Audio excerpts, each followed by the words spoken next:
The legends of humanity were often thought to be quaint relics of a superstitious past. Dragons, demons, and gods of shadow belonged to the mythologies of old Earth, not to the vast star-spanning dominion of the Terran Concord.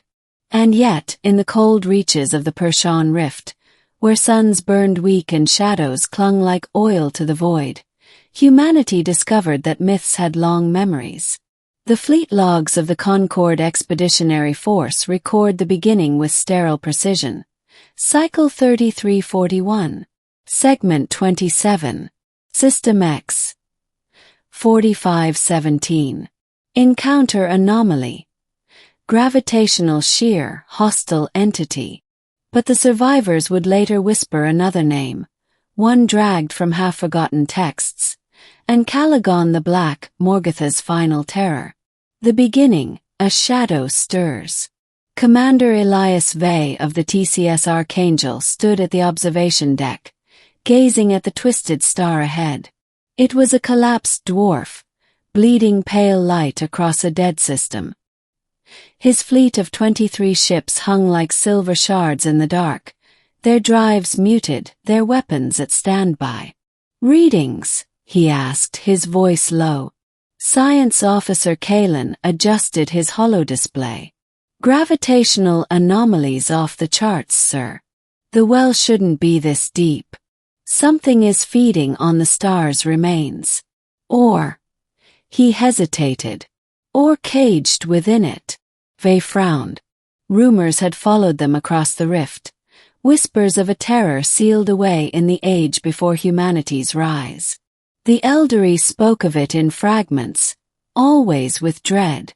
The Oran archivists gave it a name in their brittle crystalline tongue, Ancalagon, a being chained beyond time, last weapon of a forgotten god called Morgoth.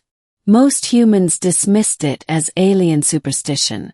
But Vey knew better. Humanity had a way of stepping into the footprints of dead gods, and sometimes waking what they left behind. The star shuddered. A wave of darkness rippled outward, blotting sensors. Kalen swore. "Sir, the mass is moving. It's..." His voice cracked. "It's alive." The void itself seemed to peel back. From the heart of the collapsed star, something vast uncoiled. It wasn't a ship, nor a creature in any biological sense. It was both shadow and matter, scales like obsidian plates glimmering faintly with molten cracks. Wings unfolded, not for flight, but vast membranes of warped spacetime, bending light and gravity around them. A head rose, crowned with horns like fractured mountains. Eyes opened. Two burning furnaces of hatred older than any star charted by humankind.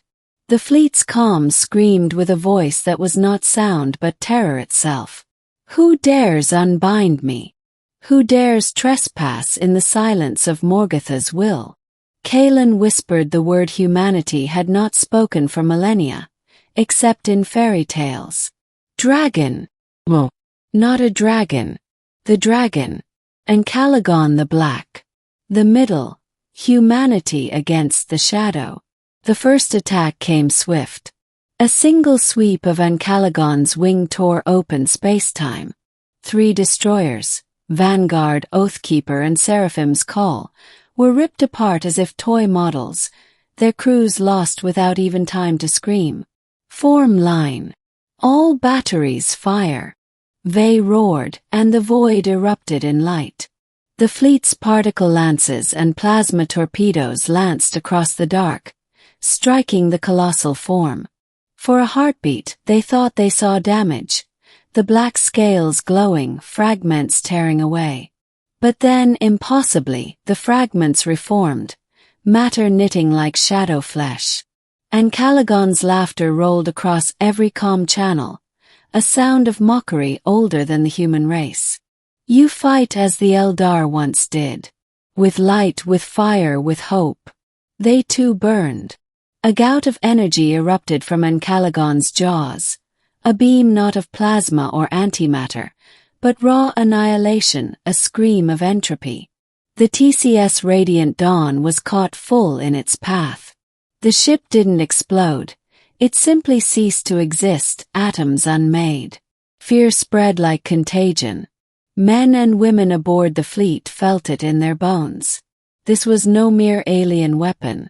This was myth made real, hatred incarnate. But humanity, unlike the Eldar, unlike the Oran archivists, had always thrived against monsters. The more impossible the foe, the more stubborn humanity's resolve became. "Target its wings," Ve ordered, sweat dripping down his temple. "If it bends space, we cut its sails." The fleet adjusted, hammering fire against the membranes.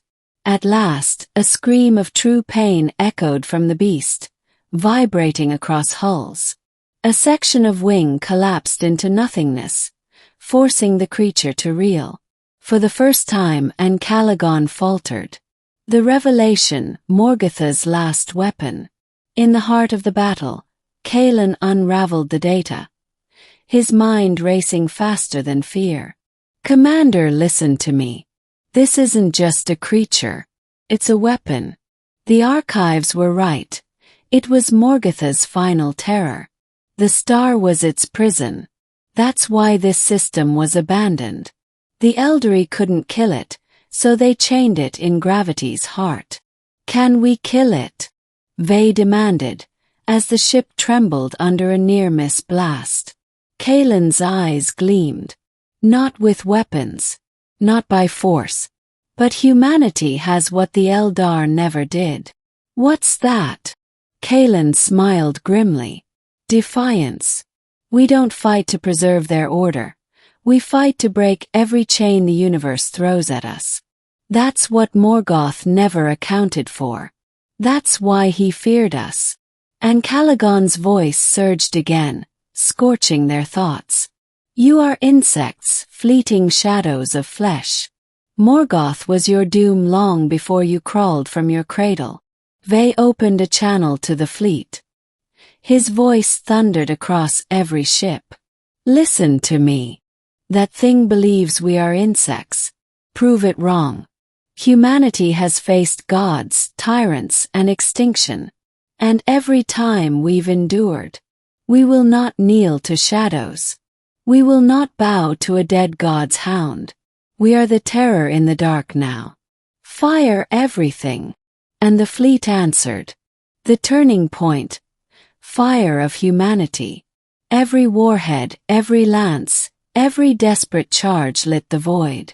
Fighters wove in swarms, sacrificing themselves to strike at Ancalagon's wounds. The beast shrieked, clawing at the void, wings tattered, body scorched by human fire. But it was not enough. Piece by piece ships fell. The fleet dwindled. Humanity's defiance was mighty, but the dragon was endless. Then Ve made the choice that would echo in Concord history. "Prepare the Archangel's core for overload," he said. Kaelin's eyes widened. "That will annihilate the ship." "It might annihilate more than that." Ve's gaze was steel. If the star was its cage, then maybe the only way to kill it is to make a cage inside it. "We'll collapse a singularity in its heart." The bridge crew fell silent. They understood. Humanity was not a race of immortals or star gods. Humanity was a race that chose sacrifice so the species could endure. Archangel charged forward, engines blazing like suns. Ancalagon turned, sensing the threat, and roared. Its beam fired, searing through decks, unmaking steel and flesh. Still the Archangel drove on. "Kaelin," Ve whispered, "tell them what we did." And with that, he drove the ship into the monster's chest. The core detonated. Light consumed shadow. Space itself folded. A singularity bloomed, and with it, a cage of humanity's own making. Ancalagon roared, wings thrashing, but the black hole pulled him inward, devouring not his body but his essence. His scream echoing across 10 systems before it vanished. And then there was silence. Ending. Humanity ascendant. Only 5 ships limped from the rift. Scattered, bleeding but alive. The Archangel was gone, and with it, Elias Vey. Yet his name became legend, whispered not as myth, but as history.